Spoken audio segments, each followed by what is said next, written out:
لله نحمده ونستعينه ونستغفره ونؤمن به ونتوكل عليه ونعوذ بالله من شرور أنفسنا ومن سيئات أعمالنا من يهده الله فلا مضل له ومن يضلل فلا هادي له وأشهد أن لا إله إلا الله وحده لا شريك له وأشهد أن محمدا عبده ورسوله أما بعد فإن أحسن الكلام كلام الله وأحسن الهدي هدي محمد صلى الله عليه وسلم وشر الأمور محدثاتها وكل محدثة بدعة وكل بدعة ضلالة وكل ضلالة في النار. قال الله تبارك وتعالى في القرآن المجيد: أعوذ بالله السميع العليم من الشيطان الرجيم. بسم الله الرحمن الرحيم. ولو أن أهل الكتاب آمنوا واتقوا لكفرنا عنهم سيئاتهم ولأدخلناهم جنات النعيم ولو أنهم أقاموا التوراة والإنجيل وما أنزل إليهم من ربهم لأكلوا من فوقهم ومن تحت أرجلهم منهم أمة مقتصدة وكثير منهم ساء ما يعملون.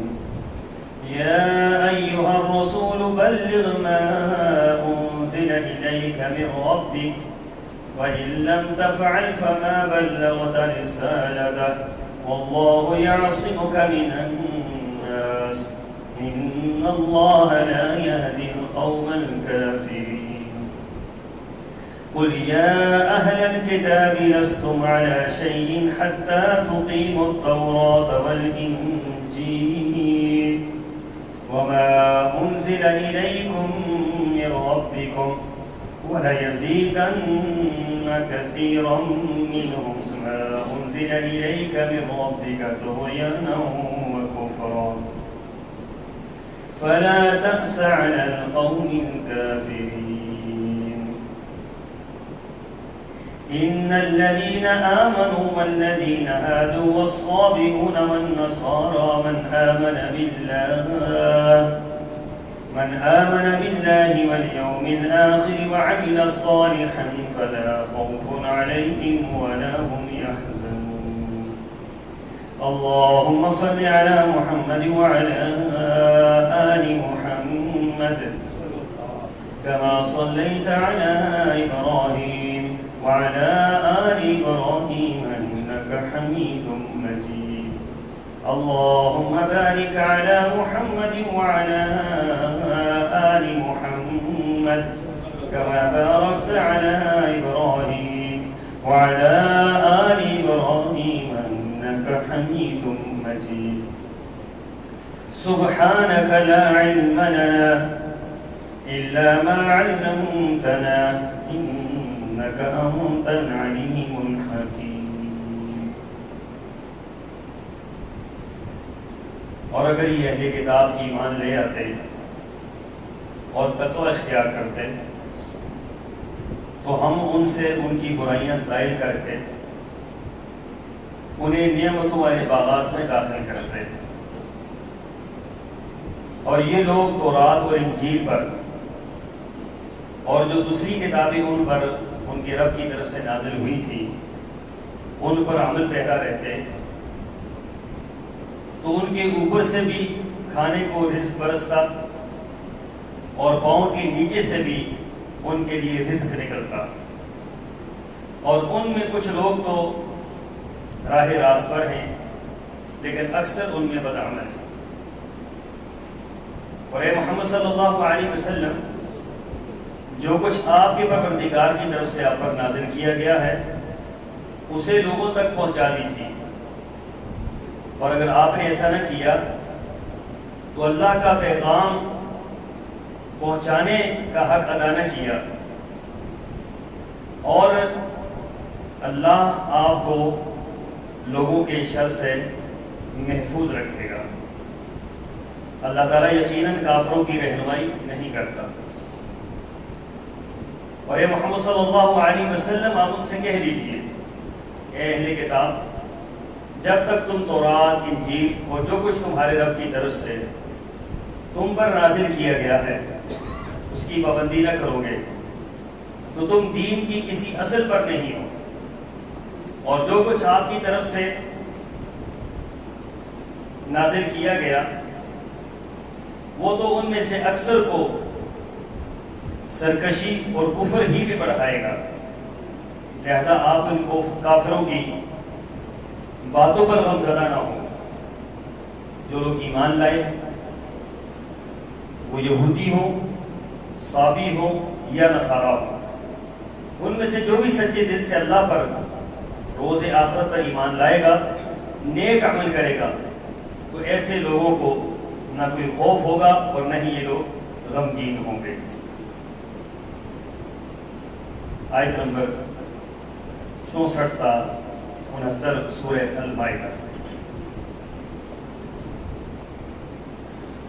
سامعین محترم، آج 14 اگست کا دن ہے، اور 14 اگست ایک خاص واقعے کی طرف، بہت اہم واقعے کی طرف ہماری یاد تازہ کرتا ہے۔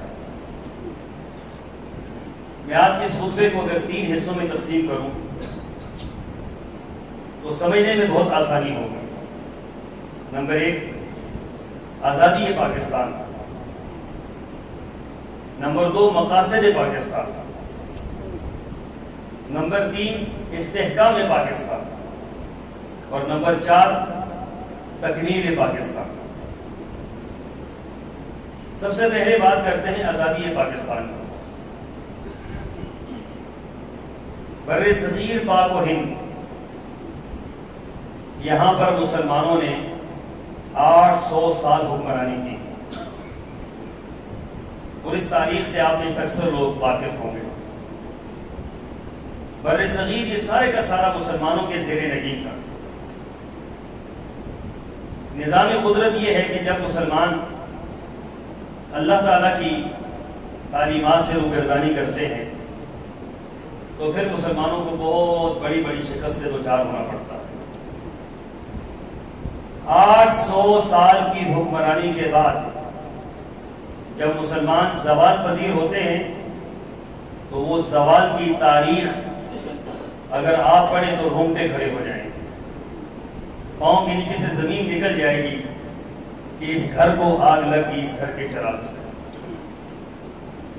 یہ کیا ہوا کہ 800 سال تک حکمرانی کرنے والے مسلمان، پھر ایک وقت وہ آتا ہے کہ جب مسلمان آخری بادشاہ کھانا طلب کرتا ہے، پانی طلب کرتا ہے، تو اسے اس کے بیٹوں کے سر پیش کیے جاتے ہیں،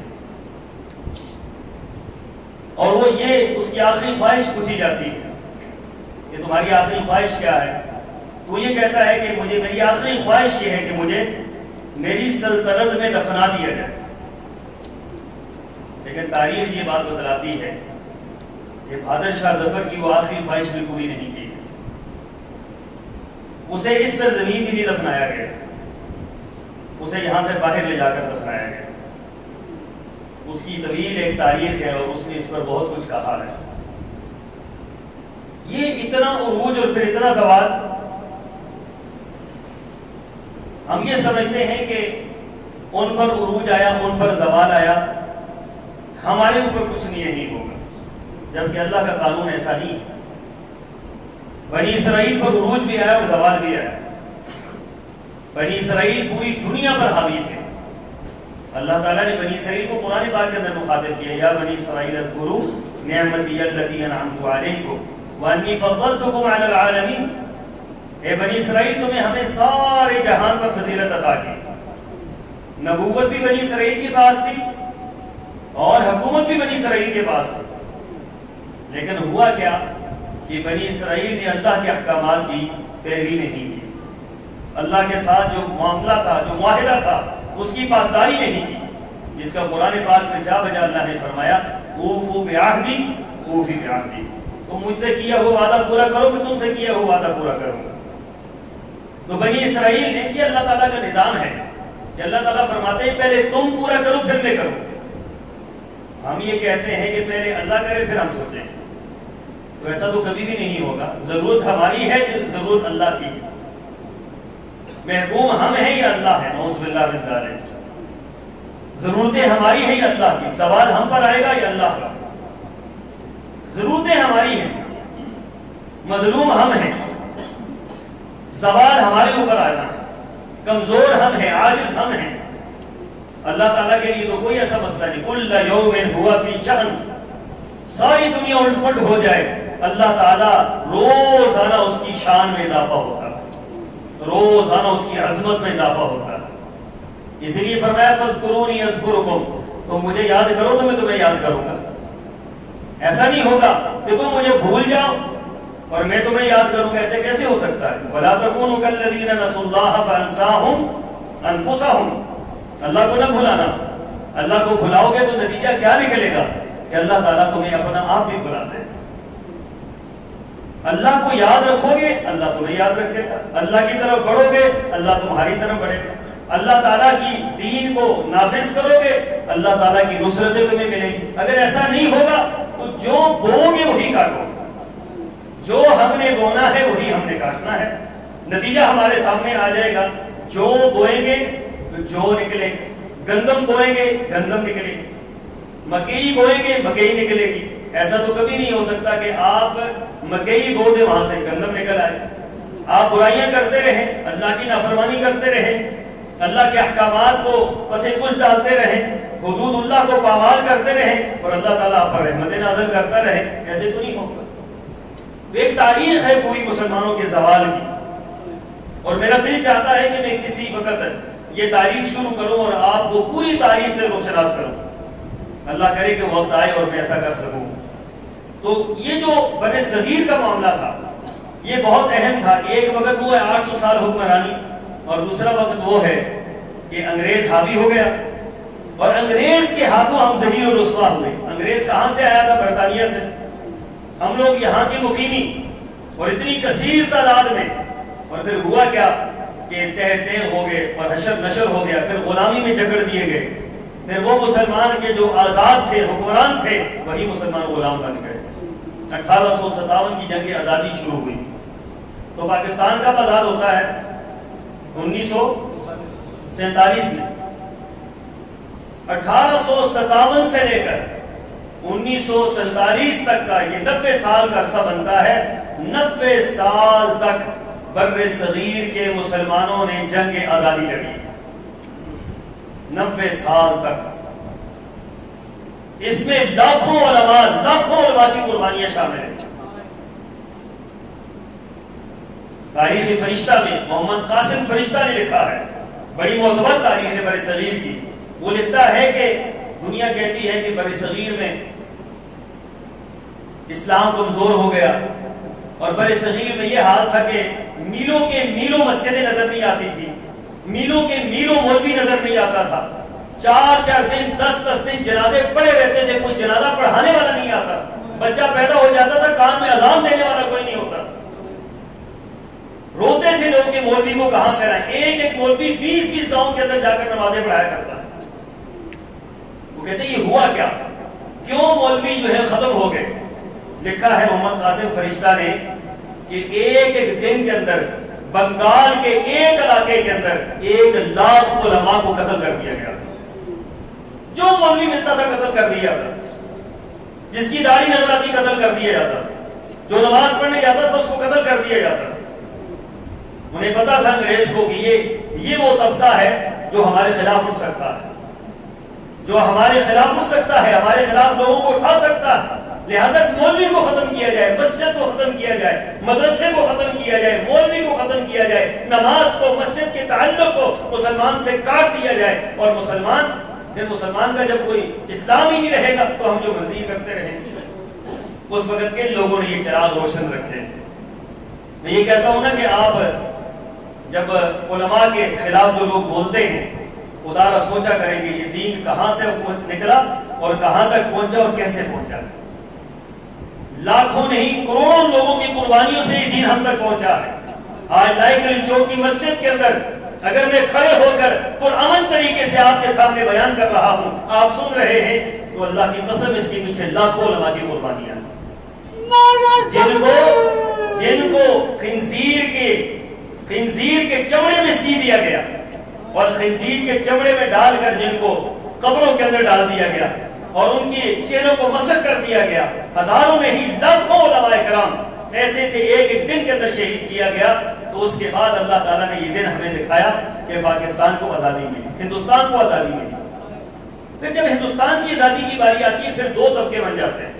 ایک طبقہ وہ ہے جسے ہم کہتے ہیں ہندوستان، باہر وہاں ہندوؤں کے ساتھ ہم رہتے تھے، سکھوں کے ساتھ ہم رہتے تھے۔ جو مسلمان تھے انہوں نے یہ سوچا کہ ہمیں الگ ملک چاہیے۔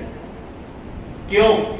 اور اس میں محمد علی جناح صاحب جو ہمارے اس پورے سسٹم کے رہنما تھے اور جنہوں نے اس وقت ایک بہت بڑا بیڑا اٹھایا، بیڑا یہ تھا کہ مسلمانوں کو الگ ملک ہونا چاہیے۔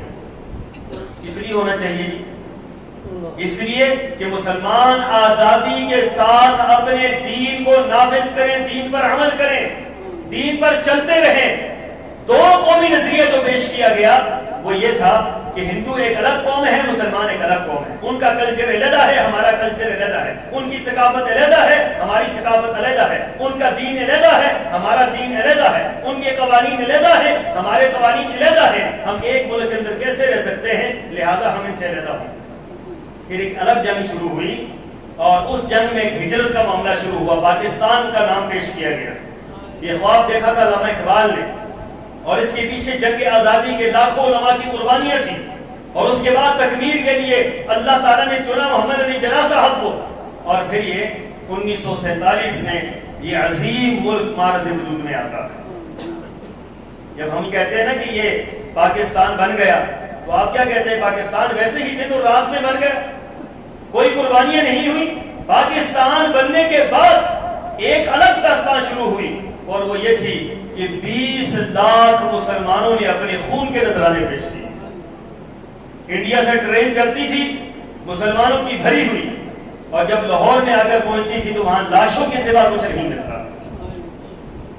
لاکھوں ہماری بہنیں، ان کی عصمت دری کی گئی، ہزاروں بچوں کو قتل کیا گیا، بوڑھوں کو قتل کیا گیا، نوجوانوں کو قتل کیا گیا۔ 20 لاکھ، یہ جو تاریخ لکھی گئی پاکستان کے خون کے دریا سے بہ کر پاکستان بنا ہے، تو لکھنے والوں نے لکھا کہ یہ بہت سوچ سمجھ کر یہ فکر بتلائی گئی ہے کہ پاکستان بنتے ہوئے 20 لاکھ مسلمانوں نے قربانیاں پیش کی۔ آپ کیا سمجھتے ہیں کہ پاکستان ویسے ہی بن گیا؟ ویسے اللہ تعالیٰ نے یہ خطہ دے دیا۔ یہ خطہ بہت قیمتی ہے، جس کی بنیادوں کے اندر 20 لاکھ مسلمانوں کا خون شامل ہو، وہ معمولی ملک نہیں ہوا کرتا۔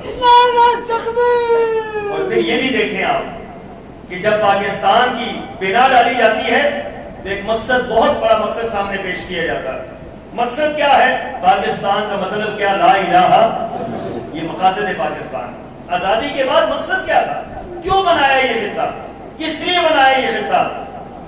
محمد علی جناح صاحب کی آپ تقاریر اٹھائیں، 1940 سے لے کر 1949 تک کی جتنی تقاریر ہیں، اس میں قائد اعظم نے یہ بات بار بار کہی ہے۔ پوچھنے والے پوچھتے ہیں آپ نے کیوں بنایا، کیوں محنت کی؟ وہ کہتے ہیں ہم نے اس لیے بنایا کہ یہ اسلام اور شریعت کا گھر ہوگا، یہ اسلام کا مرکز ہوگا، یہاں پر ہم اسلام کو نافذ کریں گے، شریعت کو نافذ کریں گے۔ کراچی بار ایسوسی ایشن سے خطاب کرتے ہوئے 30 جنوری 1949 کی تاریخ میں ان سے پوچھا گیا کہ آپ نے پاکستان کے لیے کیوں محنت کی؟ تو انہوں نے کہا ہم نے پاکستان کے لیے وہی محنت کی ہے جو 1400 سال پہلے 1300 سال پہلے محمد رسول اللہ صلی اللہ علیہ وسلم نے مدینہ طیبہ کے لیے محنت کی۔ مدینہ طیبہ کیوں بنایا گیا؟ مدینہ طیبہ میں کیوں ہجرت کی گئی؟ مکہ سے کیوں لوگ نکلے؟ کہ وہاں مدینہ طیبہ میں ایک الگ ریاست نہیں چاہیے تھی، ان کو ایک اسلام کا ایک منہ بولتا ہوا، اسلام کا ایک عملی طور پر نمونہ ان کو نظر آنا چاہیے تھا، اس بنا پر مدینہ طیبہ بنا۔ مدینہ طیبہ اسلام کی پہلی ریاست تھی، اور اس کے 1300 سال بعد اللہ تعالیٰ نے پاکستان کو معرض وجود میں لایا اللہ تعالیٰ، اور اس کی بنا کیا تھی؟ اس کی بنا بھی لا الہ الا اللہ۔ وہ اللہ کے بندو مقاصد تو اس کی چھپے ہوئے نہیں، مقاصد تو اس کے واضح تھے کہ لا الہ الا اللہ۔ محمد علی جناح صاحب کی تقریریں اٹھائیں اور ان کو اٹھا کر دیکھیں، آج لوگوں کے درمیان اس معاملے میں کنفیوژن پیدا کی جاتی ہے۔ 3 نسلیں گزر گئی ہیں پاکستان بننے کے بعد، آج یہ جو نسل آ رہی ہے ان کو کہا جا رہا ہے کہ پاکستان تو ویسے ہی بن گیا، یہ تو سیکولر ملک تھا، یہ تو سیکولرزم کے لیے بنا تھا، یہاں ہر ایک کو آزادی ہوگی، جو مرضی یہ کرتے رہے، جو مرضی یہ بناتے رہے، جو مرضی یہ ہوتا رہے۔ ایسا تو نہیں ہے، دنیا کے اندر واحد یہ ملک ہے 1300 سال بعد جو اسلام کی بنیاد پر بنا تھا، جو اسلام کے اصولوں پر بنا تھا، جو اسلام کے لیے قربانیاں دی گئی تھی۔ 20 لاکھ مسلمان اس کے لیے قربانیاں دیں گے کہ الگ ملک چاہیے ہمیں، اس ملک کو انہوں نے کیا کرنا تھا؟ یہ معاملہ نہیں تھا۔ 20 لاکھ مسلمانوں نے قربانیاں دی، اس کے پیچھے یہ عزم، یہ ارادہ، یہ سوچ، یہ فکر، یہ بات کار فرما تھی کہ اس ملک کے اندر ہم نے اسلام کو نافذ کرنا ہے، دین کو لے کر آنا ہے، رسول اللہ صلی اللہ علیہ وسلم کی شریعت کو لے کر آنا ہے۔ تو اللہ کے بندو پھر یہی ہوا۔ 1949 میں پاکستان کے پہلے وزیر اعظم لیاقت علی خان نے پاکستان کی تمام لیڈروں سے مل کر، علماء سے مل کر قرارداد مقاصد پاس کی۔ آپ کو میں قرارداد مقاصد کے لیے پڑھ کر سنانا چاہتا تھا، لیکن میرے پاس اتنا وقت نہیں ہے کہ میں آپ کو پڑھ کر سناؤں کہ قرارداد مقاصد کے اندر کیا ہے۔ آج جائیں جا کر گھروں کے اندر صرف آپ قرارداد مقاصد لکھیں گے، آپ کے سامنے آ جائے گا قرارداد مقاصد کیا ہے، کس لیے یہ ملک بنا تھا، وہ مقاصد کیا تھے، وہ متن کیا تھا، وہ الفاظ کیا تھے، وہ اصول اور ضابطے کیا تھے کہ ہم نے پاکستان کیوں بنایا۔ اس کا پہلا جملہ یہ تھا کہ پاکستان ہم نے اس لیے بنایا ہے کہ یہاں لا الہ الا اللہ کی حکمرانی ہوگی۔ پاکستان اس لیے بنایا کہ یہاں کا حاکم اعلیٰ اللہ ہوگا۔ پاکستان اس لیے بنا ہے کہ یہاں پر اللہ کے اصول اور اللہ کے ضابطے اور اللہ کے قوانین نافذ ہوں۔ یہ تو قرارداد مقاصد جو سب نے مشترکہ طور پر پاس کی ہے۔ آج دنیا کو یہ بات بتلائی جا رہی ہے ہم تو سیکولر ملک ہے، پاکستان سیکولر ملک ہے۔ آپ اپنے مقاصد کو بھول رہے ہیں، آپ اپنی بنا کو بھول رہے ہیں، آپ نوجوان نسل کی ذہنوں کو بگاڑ رہے ہیں۔ جی پاکستان تو ویسے ہی بن گیا تھا، قرارداد مقاصد موجود ہے، اٹھائیں قرارداد مقاصد اور پڑھیں قرارداد مقاصد کو۔ قرارداد مقاصد صرف ایک الفاظ نہیں ہے، بلکہ پوری قوم کی متفق علیہ آواز تھی، اللہ سے کیا ہوا معاہدہ تھا۔ اللہ تو نے ملک دے دیا ہے، ہم نے اس مقصد پر اور ان مقاصد پر اس ملک کو ہم نے گامزن کرنا ہے۔ اس کے بعد بدنصیبی کہیے یا خوش نصیبی کہیے، میں تو اسے بدنصیبی ہی کہوں گا کہ لیاقت علی خان شہید کر دیے گئے اور پاکستان کے وہ جو قرارداد مقاصد تھے وہ ڈاواڈول ہونے شروع ہو گئے۔ پھر اس کے بعد کبھی گرتا اٹھتا بنتا سنورتا، پھر جاتے جاتے 73 کا آئین بنا، اور 73 کے آئین کے پہلے حصے میں قرارداد مقاصد کو جوڑ دیا گیا۔ ایسا نہیں ہے کہ 73 کا آئین قرارداد مقاصد سے خالی۔ یہ جو لوگ باتیں کرتے ہیں انہوں نے تو آئین کبھی پڑھا ہی نہیں ہوتا، ان کو پتہ ہی نہیں ہوتا کہ آئین کہاں ہے۔ اٹھائیں آئین کو، آئین پاکستان 73 کے آئین کو اٹھائیں، انگلش میں ہو، اردو میں ہو، جس میں بھی ہو، اس کے اندر دیکھ لیں پہلے چیپٹر کے اندر قرارداد مقاصد چسپاں کی ہوئی ہے کہ یہ مقاصد ہیں جس کے تحت پاکستان بنایا گیا، اور اس کے اندر بھی لکھ دیا گیا کہ پاکستان کے اندر قرآن و سنت کے خلاف کوئی قانون نہیں بنے گا۔ آئین پاکستان کی پہلی شک یہ ہے کہ پاکستان کے اندر قرآن و سنت کے خلاف کوئی قانون نہیں بنے گا۔ کیا کہتے ہیں کہ یہ جو ہم نے مقاصد طے کیے، جو بنیاد ہم نے طے کی، جو آئین ہم نے بنایا، قرارداد مقاصد بنائی، کیا اس کو ہم نے پورا کیا ہے؟ افسوسناک بات یہ ہے کہ ہم نے اس کو پورا نہیں کیا، ہم نے اس کو پاؤں کے نیچے روندا ہے۔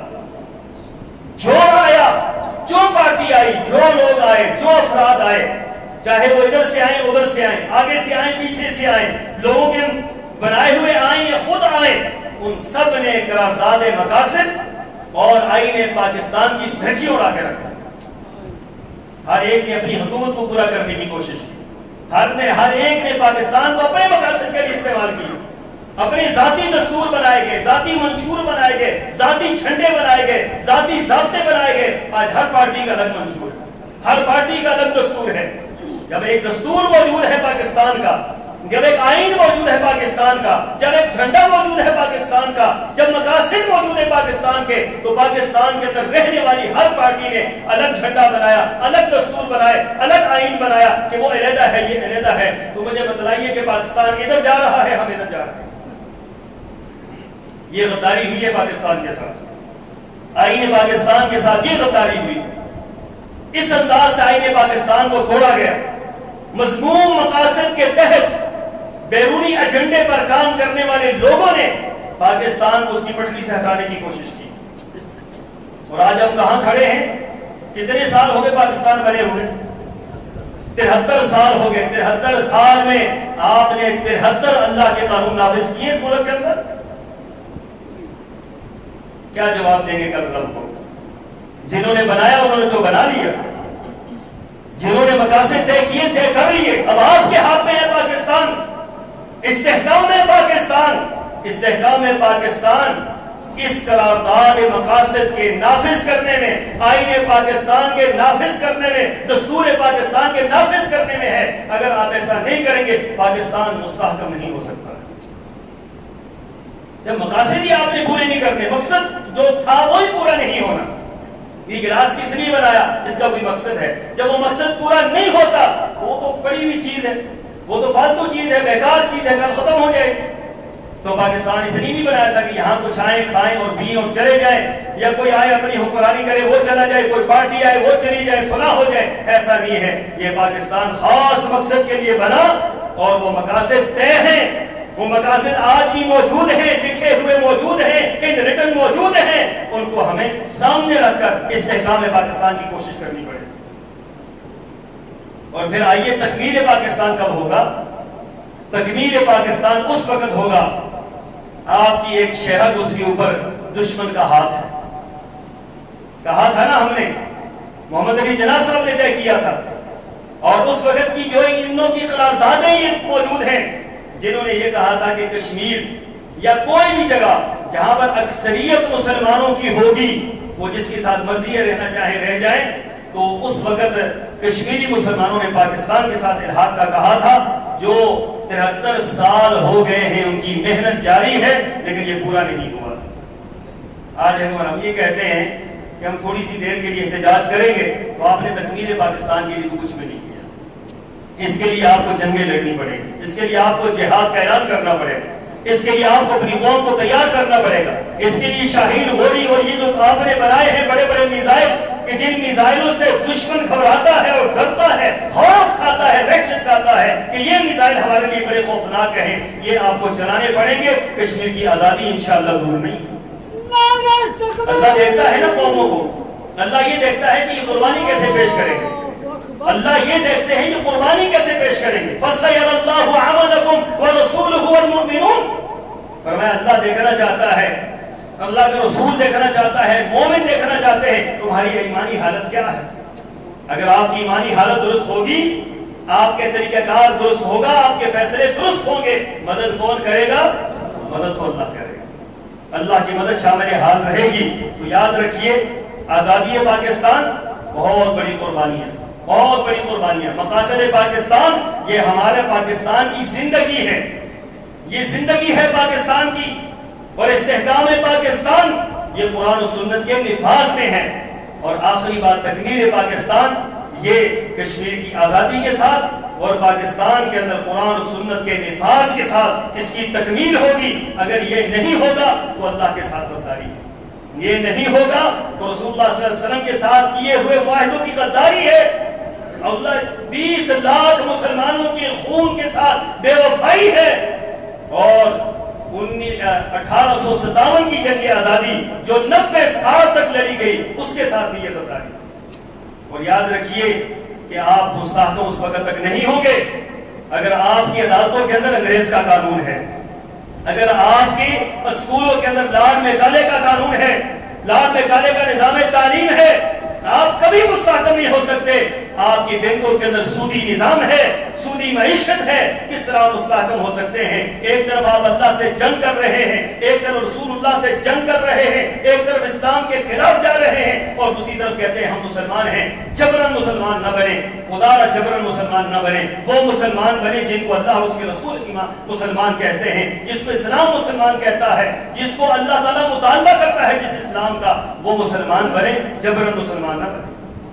سودی معیشت ہو تو یہ اسلام کی کون سی قسم ہے؟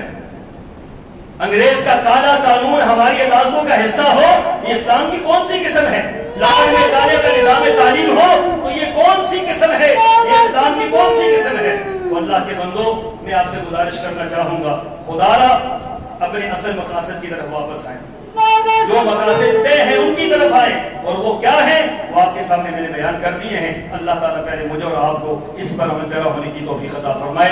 اللہ تعالیٰ ہمارے ملک کے حکمرانوں کو اس کی سمجھ عطا فرمائے. اس ملک کے اندر اللہ تعالیٰ قرآن و سنت کا نفاذ فرمائے. آئین پاکستان, دستور پاکستان, قرارداد مقاصد, یہ اصول اور ضابطے من و عن اسی طریقے سے اس طرح بنائے گئے تھے, اسی طریقے سے نفاذ کی اللہ توفیق عطا فرمائے. وآخر دعوانا ان الحمد للہ رب العالمین.